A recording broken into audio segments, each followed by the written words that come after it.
Salut les dinos, on se retrouve dans un petit changement de décor parce que, ça va me simplifier un tout petit peu la vie.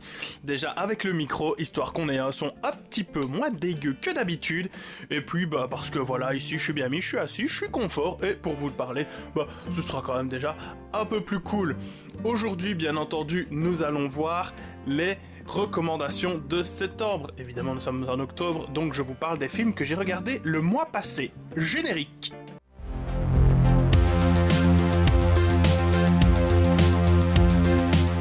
Durant ce mois de septembre, j'ai eu envie d'un petit peu regarder des trucs un peu plus faciles, dans le sens où j'avais pas envie de me prendre la tête à réfléchir pendant 50 minutes à ce que j'allais regarder, j'avais envie de pouvoir aligner quelques films comme ça facilement pendant mes longues soirées. Du coup, je me suis fait beaucoup de sagas, je me suis refait les Aliens, je me suis refait du premier au dernier, jusqu'à Alien Covenant, je me suis refait les Harry Potter, j'ai également revu les Halloween du 1 jusqu'au 4, les deux Laid to Rest qui sont à présent sur Frixon, vous connaissez le système et si vous ne le connaissez pas encore, je vous conseille d'aller jeter un œil sur ma petite vidéo qui parle du sujet. Frixon, c'est une super plateforme de SVOD de cinéma de genre. Évidemment, je ne vais pas vous donner la liste complète des 52 ou 54 films que j'ai regardés durant le mois de septembre. Si vous voulez la liste complète et intégrale, oui voilà, parce qu'on utilise deux fois des mots qui veulent dire exactement la même chose, mais on s'en fout parce qu'on est sur la chaîne Mr. Dinoboy et que on fait ce qu'on veut, vous pouvez retrouver mon sens critique dans la description. Je ferai une petite liste pour chaque mois où dès que je regarde un film, je vous le mettrai avec une note. Je ne prends pas le temps de faire des commentaires parce que je les fais en vidéo en général ici. Et puis les notes sont relativement parlantes en général. Sans plus attendre, nous allons parler du premier film qui n'est autre que The Cell, sorti en 2000 et réalisé par Tarsem Singh. Ce film parle d'une scientifique qui s'appelle Catherine Dean, qui est dans un programme de recherche qui permet d'envoyer son esprit dans l'esprit d'une autre personne, histoire de pouvoir débloquer des enfants qui sont dans le coma, des choses ainsi, et de pouvoir quand même communiquer avec des personnes qui sont dans des situations où ils ne peuvent pas parler, etc. pour des enquêtes du FBI, ce genre de choses. On va lui amener un mec qui s'appelle Carl Starger. Carl, en fait, c'est un tueur en série, et le truc, c'est qu'il a enlevé une nana, et son petit truc à lui, c'est de les noyer. Il les met dans une pièce, comme ça, une pièce qui sert de piscine, je vais dire, comme un gros aquarium, et petit à petit la pièce se remplit d'eau. Tous les X temps il y a de l'eau qui plusieurs litres et jusqu'à la mort de la victime.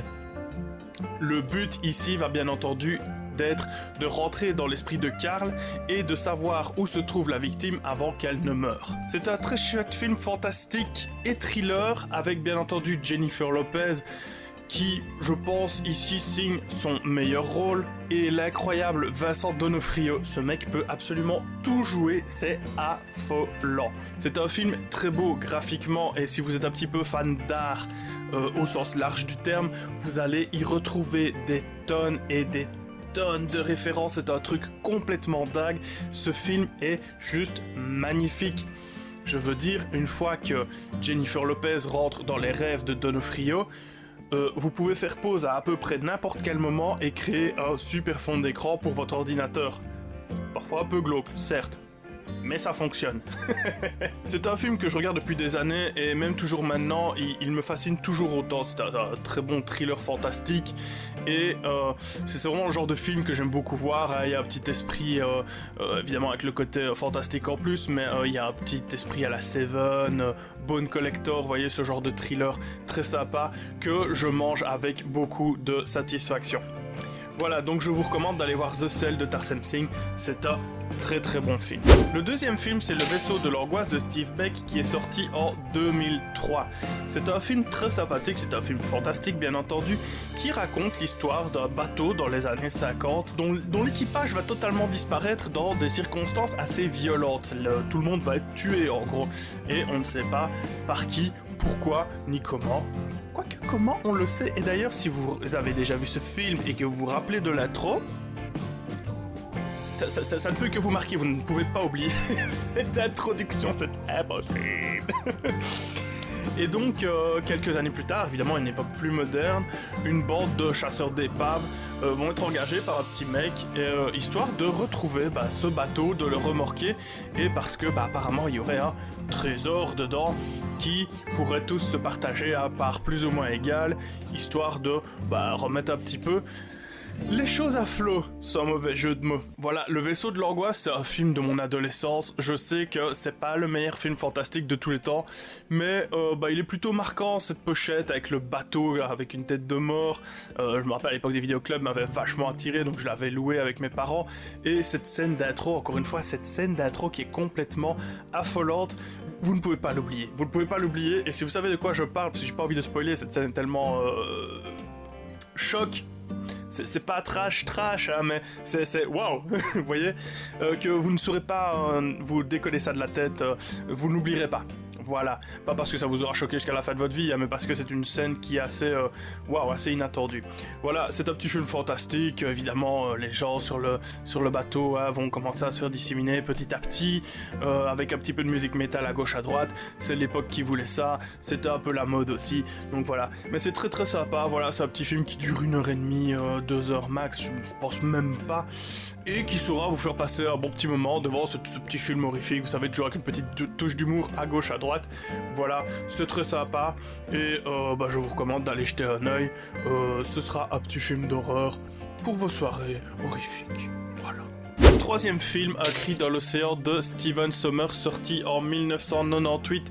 Encore une fois, un film de mon adolescence très cher à mon cœur. Je me rappelle qu'à l'époque, je l'avais vu dans un magazine quelconque et les images gore du film m'avaient fait « Waouh, il faut que je vois ce film, ça a l'air trop fou, trop hardcore, trop dingue !» Autre époque, c'est incroyable et c'est super fun. Ce film raconte l'histoire d'une bande de, pirates maritimes qui sont engagés par des types pour aller, en gros, monter sur un bateau de luxe qui fait son premier voyage. Et en fait, ces types sont là pour récupérer un max de thunes, etc. Parce que ce bateau de luxe, évidemment, a des passagers de luxe. À un casino, des tas de trucs comme ça, voilà. Donc du coup, eux, c'est des villas, donc ils veulent aller chercher l'argent. Et les petits pirates qui ont été engagés, c'est des gens un peu sympas, qui travaillent un peu pour n'importe qui, hein, mais voilà. Et au final, c'est eux les gentils, hein, c'est cette bande de bras cassés qui se fait engager par ces sales types. Alors c'est carrément un film fantastique, hein, encore une fois sur un bateau, parce que en général quand je regarde je regarde l'autre, voilà. Alors il y a quelques acteurs connus.